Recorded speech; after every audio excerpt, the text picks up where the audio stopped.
Mahti tlahtul sentilican ipan nahuatlahtule yeihka saninakin nihkali inilkaualiscayotl uan inahmo melauhcayotl moxui kimatis yoyolkatlahtultika mayanalistli techyolochikauacan.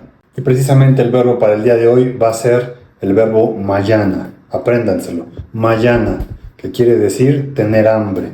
En tiempo futuro sonaría de la siguiente manera. Neh ni mayanas, neh ni mayanas, tehti mayanas, tehti mayanas, yeh mayanas, yeh mayanas. Tewan ti mayanaskeh, tewan ti mayanaskeh, anmewan an mayanaskeh, anmewan an mayanaskeh, yewan mayanaskeh, yewan mayanaskeh. Awinashkan tlahtolpamitl, ni mayanas intlahtoli inkenit sayatik xochitl ipan ilkaualistli amoxtli. Tendré hambre de palabra como la flor arrancada en el códice del olvido.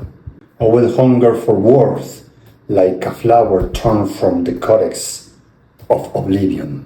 No toca tote que escalante, satepan timotasque ipan oxe video, mahtikzalocan nahuatlactuli.